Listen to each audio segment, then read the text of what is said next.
1장 1절에서 13절 말씀 저와 함께 교대로 읽도록 하겠습니다. 마태복음 21장 1절에서 13절 말씀을 교대로 읽겠습니다.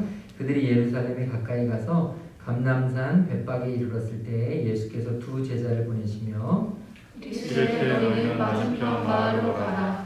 그리하면 곧 매인 나귀와 나귀 새끼가 함께 있는 것을 보리니 풀어 내게로 끌고 오라. 만일 누가 무슨 말을 하거든 주가 쓰시겠다 하라. 그리하면 즉시 보내리라 하시니 이는 선지자를 통하여 하신 말씀을 이루려 하심이라 읽었으되 시온 딸에게 이르기를 내 왕이 내게 임하나니 그는 겸손하여 나귀 곧 멍에 매는 짐승의 새끼를 탔도다 하라 하였느니라.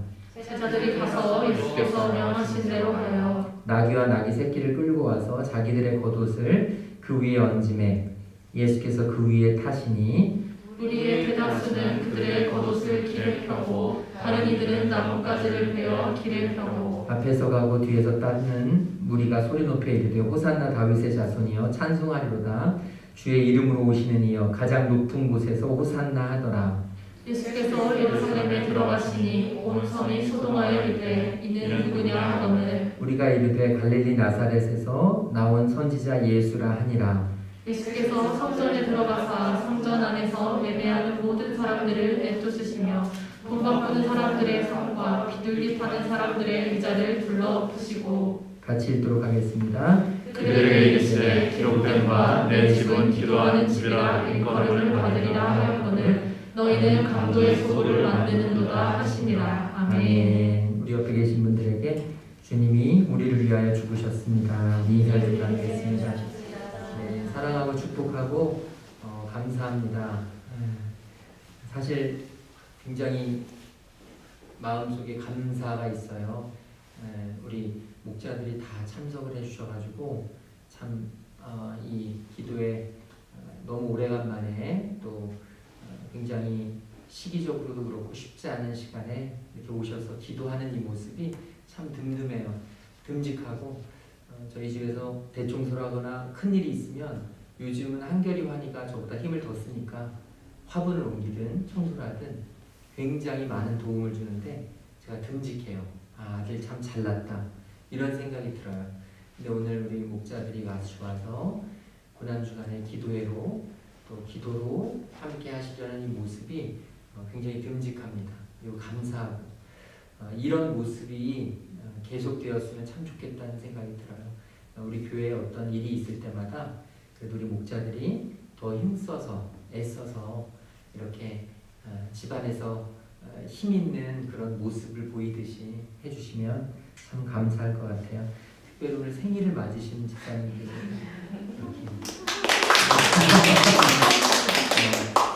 V자까지 그릴 건 아닌가 되게 감사하네요. 감사해요. 진심으로 감사드리고 오늘 또 우리가 잠깐 영상을 봤지만 하나님이 우리에게 또 주시는 그런 고난주간 첫째 날 메시지를 우리가 살펴봤으면 좋겠습니다. 예수님께서 우리 종려주일에 이제 호산나 다윗의 자손으로 오시는 이여 군중들의 환호를 받으시면서 예루살렘에 입성하시잖아요. 그리고 나서 그 다음 날 월요일 날 행하신 일이 성전 정화이 오늘 성전에서 장사하는 자들의 모든 상을 뒤집어 엎으신 거예요. 오늘 말씀 속에서 또 우리 주님께서 주시는 귀한 음성이 저와 여러분에게 들려질 수 있기를 주님의 이름으로 축원합니다. 오늘 읽었던 말씀 1절 2절 말씀을 다시 한 번만 같이 읽겠습니다. 그들이 예루살렘에 가까이 가서 감람산 벳박에 이르렀을 때 예수께서 두 제자를 보내시며 이르시되 너희는 맞은편 마을로 가라. 그리하면 곧 매인 나귀와 나귀 새끼가 함께 있는 것을 보니 풀어 내게로 끌고 오라. 아멘. 우리 예수님과 제자들이 예루살렘 가까운 곳 감람산 벳박이라는 곳에 이르게 되었습니다. 이제 예루살렘으로 들어가시기 위해서 가까운 곳에 들르셨는데 예수님께서 거기에서 이제 두 제자를 보내셔요.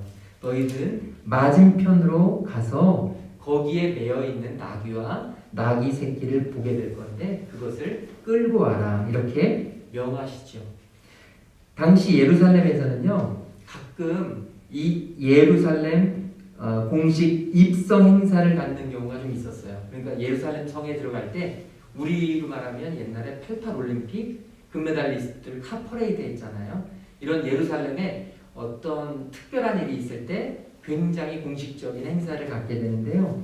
특별히 왕이나 군대의 지휘관이 전쟁에서 승리를 거두고 돌아왔을 때, 그 당시에는 지금은 뭐 그런 일이 별로 없지만 우리나라 조선시대 사극만 봐도 전쟁에서 이기고 들어오면 모든 민중들이 나와가지고 막 박수 쳐주고 그러잖아요. 환호해주고. 예루살렘 입성도 똑같았습니다.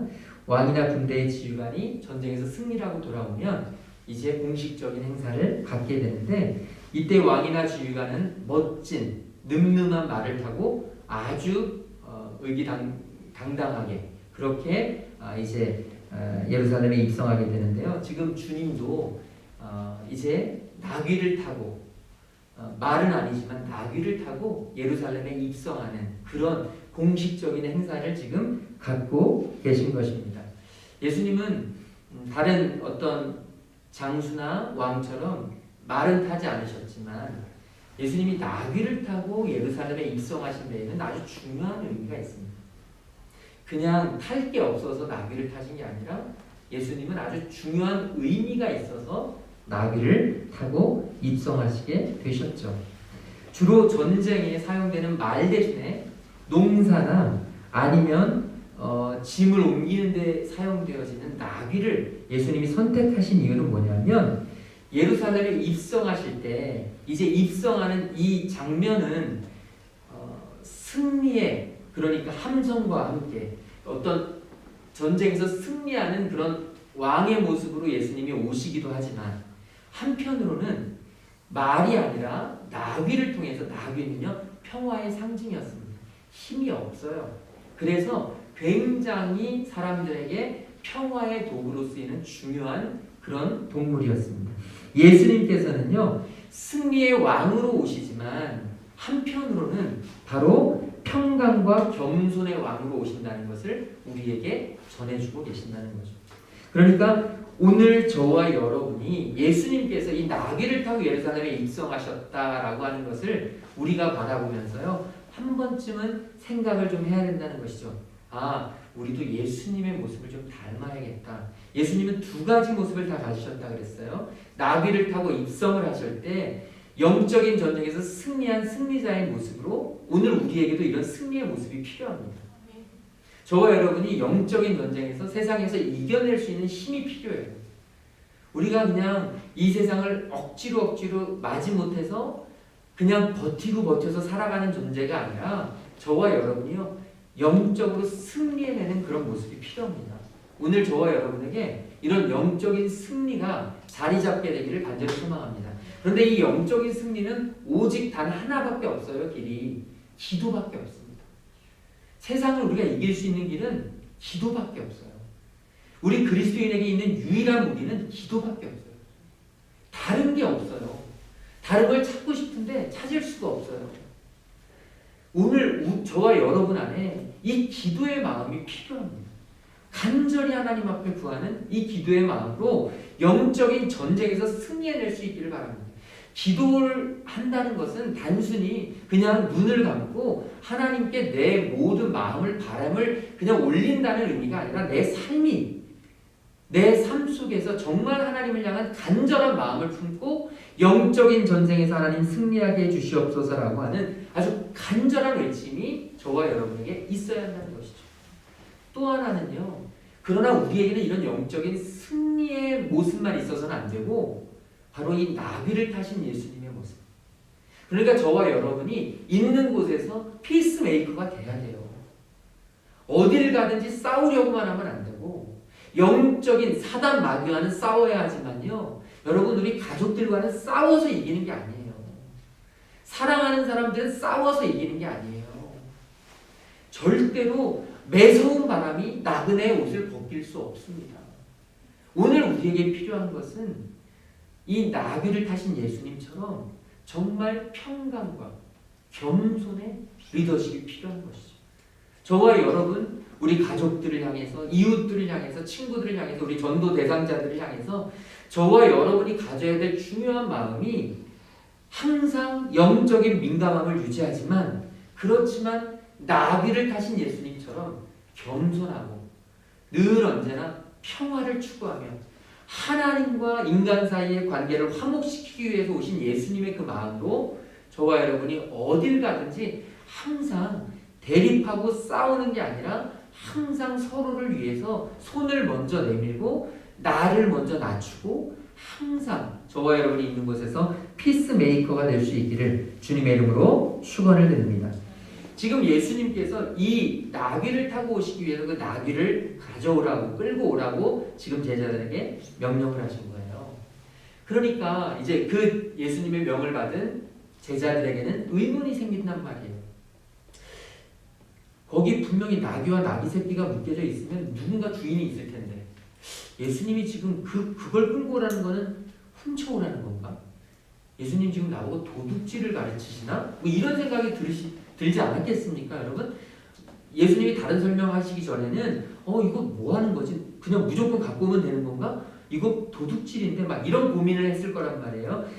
그런 제자들의 아주 당황한 모습을 보면서 예수님께서는 더 자세하게 말씀을 해주시고 계시죠. 3절 말씀입니다. 우리 같이 읽도록 하겠습니다. 만일 누가 무슨 말을 하거든 주가 쓰시겠다. 그리하면 즉시 보내리라 하시니. 아멘. 여러분 분명히 그 나귀와 나귀 새끼 주인이 왜 그것을 끌고 가냐고 물을 거야. 반드시 물을 거야. 그러면 그 사람에게 주가 쓰시겠다라고 해.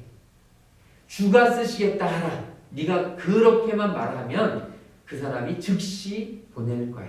이게 바로 예수님의 자상한 설명이셨습니다. 실제로 오늘 말씀 이 마태복음에는 없지만 마가복음과 누가복음에 보면 예수님이 보낸 제자들에게 직접 주인이 묻습니다. 아니 이걸 왜 끌고 가려고 그러냐? 그랬더니 주가 쓰시겠다 라고 대답을 했고 그는 즉시 그 나귀와 나귀 새끼를 보냈다고 기록되어져 있습니다. 여러분 여기에서는요 예수님의 특별한 메시지가 여기에도 담겨 있습니다. 이 메시지는 뭐냐면요 나귀의 진정한 주인이 누구이냐 여기에서는 나귀라고 나오지만 여러분 예수님께서 입성하시기 위해서 예수님께서 그 십자가의 길을 걸으시기 위해서 이 필요한 이 중요한 도구잖아요 나귀가. 그런데 단순히 나귀만이 아니라 예수님의 사역을 감당하는 데에는 수많은 것들이 있죠. 이 수많은 것들 가운데 지금 예수님이 무엇을 알려주시기 위해서 이 나귀를 끌고 오라고 말씀하시는 거냐면 이 모든 것들의 주인이 진짜 주인이 누구인지를 알게 하시기 위해서 분명히 그 나귀의 주인으로 보이는 이 세상에서는 주인인 그런 사람들이 있습니다. 그런데 예수님은 말씀하시는 거예요. 그 사람은 청지기일 뿐이다. 내가 잠시 맡긴 것을 관리하고 있는 사람일 뿐이다. 진짜 주인은 바로 나다. 진짜 주인은 바로 나다. 이게 바로 예수님의 제자들에게 보여주시려고 했던 아주 중요한 메시지였다는 것이죠. 오늘 저와 여러분 내가 주인이라고 내가 소유하고 있다고 생각하는 많은 것들이 있습니다. 심지어는 자녀까지도 내가 소유한 것이라고 생각하는 착각하는 그런 정말 하나님이 보시기에 안타까운 그런 자녀들이 있단 말이에요. 그런데 하나님은 지금 오늘 우리에게 말씀하시는 거예요. 네 게 아니다. 너는 청지기일 뿐이다. 내 거다. 내 거다. 너의 자녀, 내가 가지고 있는 모든 것, 주님의 일을 하기 위해서 쓰임받아야 될 너의 달란트, 네가 가지고 있는 물질, 건강, 시간, 네가 하고 있는 모든 것, 그거 내 거다. 지금 주님이 이 말씀을, 이 메시지를 전해주시기 위해서 오늘 우리에게 이 말씀을 보여주신다는 것이죠. 저는 우리 성도님들에게 주님이 진정한 주인 되심을 인정하는 저와 여러분이 되었으면 참 좋겠습니다. 주님이 진정한 주인이 됨을 이해하지 못하면요 신앙생활을 아무리 오래 해도 정말 내 것 요만큼도 놓치지 못해. 내 것을 놓는 일은 죽기보다 어려워요. 이 내 것이 무엇이든지 물질이든 마음이든 자녀든 가족이든 건강이든 시간이든 내 것을 놓지 못하는 그런 안타까운 사람에게 주님이 말씀하시는 거예요. 주가 쓰시겠다. 저는 오늘 이 말씀을 묵상하면서 사실 제일 감동 먹은 존재 그러니까 이 말씀 속에서 가장 제 가슴을 심금을 울린 존재는 누구냐면 그 얼굴도 이름도 모르는 주인이에요. 그 나귀를 가지고 있던 그 사람이요. 제자들이 주가 쓰시겠다라는 말 한마디에 즉시 보내요. 이건 보통 일이 아니라는 것이죠. 성경에 나와 있지 않지만 아마도 성경 전문가들은 아마도 주님을 진정한 주인으로 믿고 주님의 말씀을 붙잡고 날마다 신실하게 살아가던 주님의 제자 중 하나였을 것이다 라고 이야기합니다. 이미 예수님이 그 사람에게 말씀하셨고 마음을 주셨고 그래서 주님의 말씀이라고 하면 지금 나의 모든 것이라 나의 생명까지라도 주님께 드릴 수 있는 준비가 된 사람. 저는 정말 감동을 받았어요. 그 말 한마디에 주가 쓰시겠다 라는 말 한마디에 모든 것을 내어드릴 수 있는 주님의 사람. 오늘 저와 여러분에게 주님은 이 음성을 들려줄 수 있단 말이죠. 내가 쓰고 싶다. 내가 너를 쓰고 싶다. 내가 너의 자녀를 쓰고 싶다. 내가 너의 가정을 쓰고 싶다. 내가 너의 달란트를 쓰고 싶다. 내가 네 마음을 좀 쓰고 싶다. 주님이 지금 우리에게 그런 메시지, 그런 음성을 들려주신다면 여러분은 어떻게 반응하시겠습니까?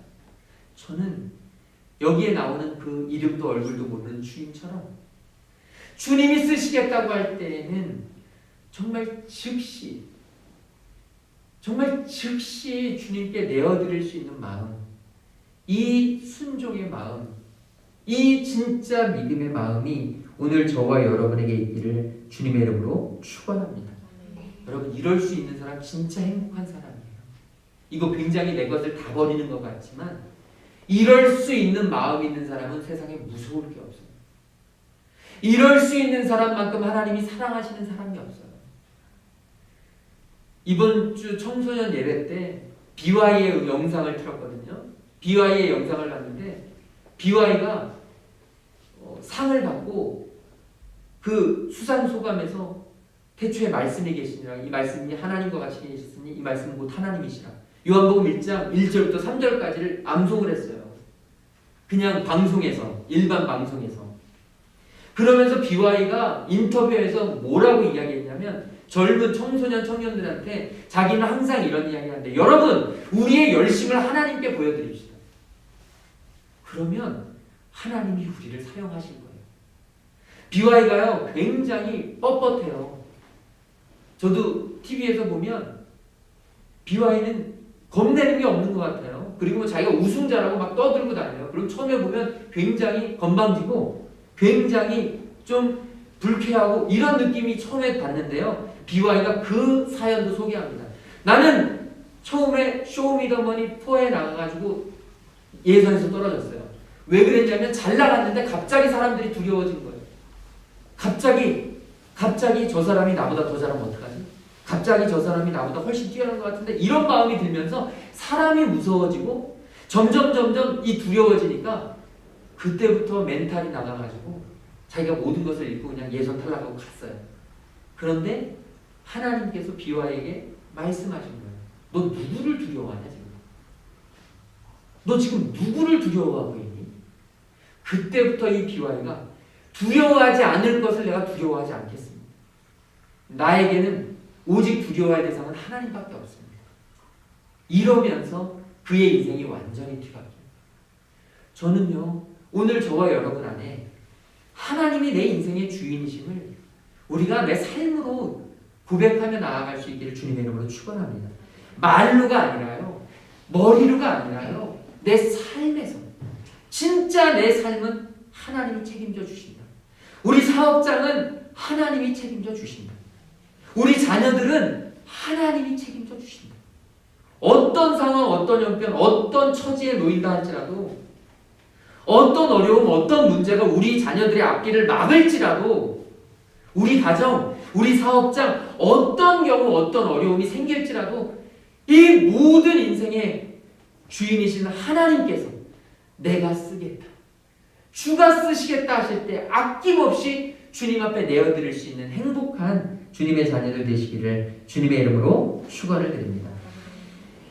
이제 6절부터 11절까지의 말씀에 보면 이제 제자들이 주님의 명하신 대로 나귀 새끼를 끌고 와요. 그리고 그 자기들의 겉옷을 그 나귀 등에다가 얹어요. 예수님께서 그 위에 올라타시고 이제 예루살렘 성 안으로 들어가십니다. 그때 무리의 대다수가요, 그들의 겉옷을 길에 펴고 또 어떤 이들은 종려나무 가지를 깔고 또 옆에서 종려나무 가지를 흔들면서 외칩니다. 호산나 다윗의 자손이여 찬송하리라. 이 호산나라고 하는 뜻은 무슨 뜻이냐면 구하옵나니 이제 구원하소서. 구하옵나니 이제 구원하소서. 다윗의 자손 예수여 구하옵나니 이제 구원하소서. 그러니까 사람들이 지금 우리를 구원해달라고 외치고 있는 거예요.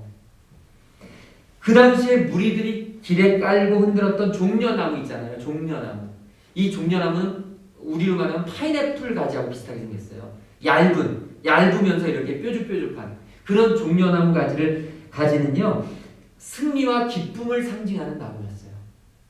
그래서 사람들은 왕이나 전쟁에 승리한 지휘관을 환영할 때, 아까 말씀드렸잖아요. 특별한 예식, 환영식이 있을 때 이 종려나무 가지를 흔들었다고 합니다.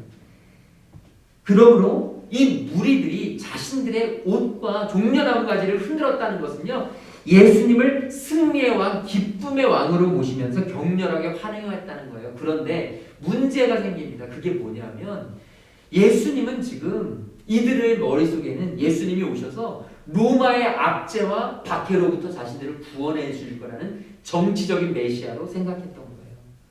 그런데 머지않아 예수님은 그런 분이 아니라 어린 양처럼 아무것도 아닌 정말로 힘없이 맥없이 십자가를 지시고 죽으시는 연약한 인간의 모습이 되어주신 거예요. 그러니까 이들이요, 나중에는 돌변을 해서 며칠 후에는 이렇게 호산나 다윗의 자손으로 오시니요 외치던 이 사람들이 며칠 후에는 바라바를 외치면서 예수님을 십자가에 못 박으라고 그렇게 외치는 군중들의 목소리로 변한다는 것이죠. 여러분, 그런데 이게 남의 얘기가 아니라는 것입니다. 이게 우리의 이야기도 될 수 있다는 것이죠. 언제든 주님이 진짜 내 주인이라는 사실, 주님이 내 모든 것을 주관하신다는 사실을 인정하지 않으면 우리는 내 상황이 조금 나빠지고 내 감정이 조금 나빠지면 어느 때든지 언제든지 주님을 십자가에 못 박으라고, 다 필요 없다고, 정말 바라바를 차라리 구원해내라고, 바라바를 달라고 이렇게 외치는 이런 군중들의 모습으로도 우리는 변할 수 있다는 것이죠. 그래서 우리는 간절히 기도해야 합니다. 하나님, 한결같은 믿음 허락하여 주시옵소서. 흔들리지 않는 마음. 이번 주일날 어제 설교 말씀 나누었던 것처럼 흔들리지 않는 마음, 정직한 영, 아주 견고한 마음을 하나님 허락해 주시옵소서. 오늘 저와 여러분의 기도의 제목이 될 수 있기를 주님의 이름으로 축원합니다. 우리 마지막 12절 13절 말씀을 함께 읽도록 하겠습니다. 예수께서 성전에 들어가사 성전 안에서 매매하는 모든 사람들을 내쫓으시며 돈 바꾸는 사람들의 상과 비둘기 파는 사람들의 의자를 둘러 엎으시고 그들에게 이르시되 기록되와 내 집은 기도하는 집이라 일컬음을 받으리라 하였거늘 너희는 강도의 소굴을 만드는도다 하시니라. 아멘. 지금 1절부터 11절까지는 주일날 있었던 일이고요. 12절 13절은요 월요일날. 여기에는 하루 잤다는 말이 없지만 다른 성경에 보면 이 벳바기에서 하루 주무시고 예수님께서 그 다음날 성전에 올라가셔서 그곳에서 성전 안에서 매매하는 모든 사람들을 내쫓으시고 돈 바꾸는 사람들의 상과 비둘기 파는 사람들의 의자를 둘러 엎으셨다라고 기록되어 있습니다. 지금 이 예루살렘 성전으로 예수님께서 올라가시잖아요. 그런데 이 예루살렘 성전은 역사적으로 보면 3번에 걸쳐서 세워집니다. 잘 아시는 대로 첫 번째가 솔로몬이에요. 솔로몬 때 예루살렘 성전이 처음 만들어집니다. 그런데 바벨론이 침공해 와서 다 무너뜨립니다. 예루살렘 성전이 황폐화됩니다. 그래서 바벨론 포로기가 지나고 나서 스룹바벨이라고 하는 제사장이 이제 다시금 이 성전을 재건합니다. 그러면서 이 두 번째로 성전이 재건되었지만 또다시 전쟁으로 인해서 이 예루살렘 성전은 무너지게 되죠. 그리고 나서 세 번째가 바로 헤롯 대왕, 이 예수님 시절에 이 시기에 헤롯 대왕이 지은 성전이 오늘 배경이 되는 이 성전입니다. 이 헤롯 왕은요 유대인이 아니었어요. 에돔 사람이었습니다. 그러니까 유대인들에게는요 이 헤롯이 굉장히 밉보인 사람이에요. 우리로 말하면 일제에 붙어서 우리나라 사람들의 피를 빨아먹었다. 굉장히 안 좋은 그런 사람이었습니다. 그런데 헤롯은 유대인들에게 매우 중요한 성전을 왜 지어줬을까요? 마음을 얻기 위해서. 마음을 얻기 위해서. 그런데 이 성전을 짓는 데는요 어마어마한 돈이 필요했던 거예요. 그러다 보니까 이 성전 어마어마한 돈을 당연히 헤롯은 자기 돈으로 하는 게 아니죠. 부정과 부패가 난무하게 됐고 성전 안에서 사람들이 물건을 팔게 하고 성전에서 재물을 하나님 앞에 드려야 되는데 이 재물을 먼 곳에서 가져올 수 없으니 그곳에서 재물을 살 수 있도록 그래가지고 사게 되는데 예를 들자면 1,000원짜리를 그 성전 안에서 5,000원에 파는 거예요. 엄청난 어마어마한 폭리가 이 성전 안에서 이루어진 거예요. 하나님께 제물로 드려야 될 그 제물들을 사는데 심지어는 여기에 보면 비둘기 파는 사람들의 의자를 둘러 엎으셨다고 그랬잖아요. 이 비둘기 파는 사람들의 의자를 둘러 엎으셨다는 할 때 비둘기는 가장 가난한 사람이에요. 가장 가난한 사람들이 주님 앞에 예물로 드리려고 비둘기를 가져오는데 거기에다 폭리를 취하는 모습을 보고 예수님이 참지 못하십니다. 화가 나셔서 이게 교회냐? 이게 성전이냐? 그러면서 둘러 엎으시면서 속상하셔서 외치신 게 13절 말씀이죠. 내 집은 기도하는 집이라 일컬음을 받으리라 하였거늘 너희가 강도의 소굴을 만드는다. 말씀을 마치면서 사랑하는 귀한 성도님들, 교회는 우리 교회는 기도하는 집이 되어야 할 줄을 믿습니다. 교회는 교회 안에서는 온전히 하나님의 이름이 높여지는 일들이 일어나야 합니다. 어떤 상황, 어떤 형편에서라도 교회도 사람들이 사는 곳이니 반드시 필요함이 있습니다. 여기에 보면 돈을 바꾸는 사람이라고 나오는데 이들이 나쁜 짓을 한 게 아니에요. 로마 사람들이 쓰는 돈에는요 로마 황제의 얼굴이 새겨져 있어요. 그것을 성전에 드릴 수 없기 때문에 이 하나님께 드리는 돈은 유대인들이 따로 돈을 만든 거예요. 성전돈, 성전에서만 쓰는 돈. 그러니까 당연히 돈을 바꾸는 게 필요한데 문제는 거기에 말도 안 되는 폭리를 취한다는 게 문제였죠. 예수님은 그것을 못 견디신 거예요. 그래서는 안 된다고 생각하신 거예요. 하나님의 교회가 그래서는 안 되는데 저는 오늘 말씀을 묵상하면서 저와 여러분 우리 교회가 기도하는 하나님의 집이 될 수 있도록 저와 여러분이 정말 하나님 앞에서 무릎 꿇으며 기도하는 하나님의 사람들 되시기를 주님의 이름으로 축원합니다. 다른 길 없어요. 교회가 살 수 있는 길은 무릎 꿇고 기도하는 것밖에는 다른 곳이 없습니다. 다른 어떤 것도 없어요. 다른 어떤 방법도 없습니다. 하나님 앞에 진짜로 무릎 꿇고 내 모든 것을 걸고 기도하는 것밖에는 하나님이 일으켜 세워주셔야 일어나는 것이고 하나님이 살려주셔야 사라지는 것이고 하나님께서 회복시켜주셔야 회복이 일어나는 줄로 믿습니다. 오늘 저와 여러분 안에 이 교회를 사랑하는 마음, 특별히 여기 목자들이 다 모이셨으니까 저는 간절히 소망합니다. 교회를 사랑하는 마음, 하나님을 사랑하는 마음도 중요한데요. 그 마음은 교회를 사랑하는 마음 속에서도 나타나는 거예요. 교회 건물을 사랑하라는 게 아니라 교회 조직을 사랑하는 게 아니라 이 교회가 뭡니까? 그리스도의 몸이잖아요. 주님을 사랑한다는 건 주님의 몸된 교회를 사랑하는 것이나 마찬가지라는 거죠. 오늘 저와 여러분 안에 이 교회를 사랑하는 마음이 있게 되기를 주님의 이름으로 축원합니다. 오늘 제가 밴드 사순절 묵상에 올린 찬양의 가사만 소개하면서 말씀을 마치려 합니다. 교회라는 찬양이었습니다. 사람이 넘치기보다 사랑이 넘치는 교회, 섬김을 원하기보다 섬김의 기쁨 알아가는 교회, 세상이 주목하기보다 주님이 주목하는 교회, 화려한 겉모습보다 중심이 주를 향한 교회, 내 작은 생각보다도 하나됨의 소중함을 아는 교회, 세상에 알려지기보다 서로가 서로를 깊이 아는 교회, 주님이 피로 사신 아름다운 교회, 서로를 사랑함으로 하나 되는 교회, 주님이 머리 되신 거룩한 교회, 우리 함께 만들어가요. 오늘 저와 여러분의 간절한 마음이 되기를 소망하면서 예수님이 우리 교회를 향하신 간절한 마음을 품고 저와 여러분이 기도로 주님 앞에 나아가는 이 고난의 주간이 되시기를 주님의 이름으로 축원합니다. 우리 아까 불렀던 찬양, 우리 찬양하고 같이 기도하겠습니다. 내 모든 것, 나의 생명까지 우리 찬양하고요. 오늘 받은 말씀 붙잡고 하나님 앞에 간절히 기도하시다가 자유롭게 돌아가겠습니다. 주 임재 안에서 내 모든 것, 나의 생명까지 다 주님 앞에 드립니다. 우리 하나님 앞에 찬양하고 나아가겠습니다. 내 모든 것 나의 생명까지 다 주님 앞에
하나님이 피로 값주고 사신 이 소중하고 아름다운 주님의 몸된 교회, 하나님 우리가 더 사랑하게 하여 주시옵시고 이 교회가 기도하는